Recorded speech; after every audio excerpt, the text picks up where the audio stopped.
கர்த்தருடைய பிள்ளையே, சந்நிதானம் என்று வார்த்தை உள்ள வசனங்களை அறிக்கை செய்வோமாக. ஜீவ மார்க்கங்களை எனக்கு தெரியப்படுத்தினீர்.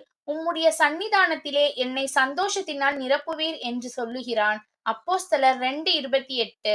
அவர்கள் யாக்கோபுக்கு உம்முடைய நியாயங்களையும் இஸ்ரவேலுக்கு உம்முடைய பிரமாணத்தையும் போதித்து உமது சந்நிதானத்திலே தூப வர்க்கத்தையும் உமது பலிபீடத்தின் மேல் சர்வாங்க தகன பலிகளையும் இடுவார்கள்.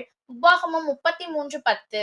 தேவதூதன் அவனுக்கு பிரதியுத்தரமாக, நான் தேவ சந்நிதானத்தில் நிற்கிற காபிரியேல் என்பவன் உன்னுடனே பேசவும் உனக்கு இந்த நற்செய்தியை அறிவிக்கவும் அனுப்பப்பட்டு வந்தேன்.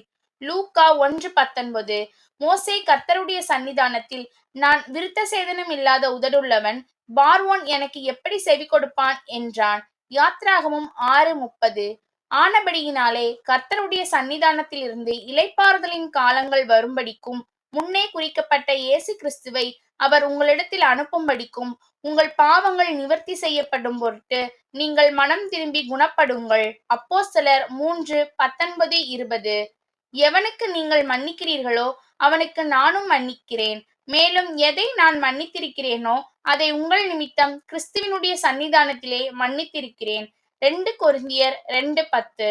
எங்களுக்கு நம்பிக்கையும் சந்தோஷமும் மகிழ்ச்சியின் கிரீடமுமாய் இருப்பவர்கள் யார்? நம்முடைய கர்த்தராகிய இயேசு கிறிஸ்து வரும்போது அவருடைய சந்நிதானத்திலே நீங்கள் அல்லவா அப்படி இருப்பீர்கள். 1 தெசலோனிக்கேயர் 2:19. அவர்கள் கர்த்தருடைய சந்நிதானத்திலிருந்தும் அவருடைய வல்லமை பொருந்திய மகிமையிலிருந்தும் நீங்களாகி நித்திய அழிவாகிய தண்டனையை அடைவார்கள். 2 தெசலோனிக்கேயர் 1:10.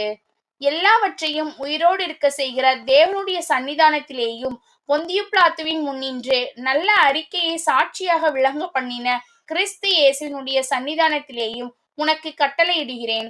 1 தீமோத்தேயு 6:14. வழுவாதபடி உங்களை காக்கவும் தமது மகிமையுள்ள சந்நிதானத்திலே மிகுந்த மகிழ்ச்சியோடே உங்களை மாசற்றவர்களாய் நிறுத்தவும் தேவன் வல்லமையுள்ளவர். யூதா 1:24.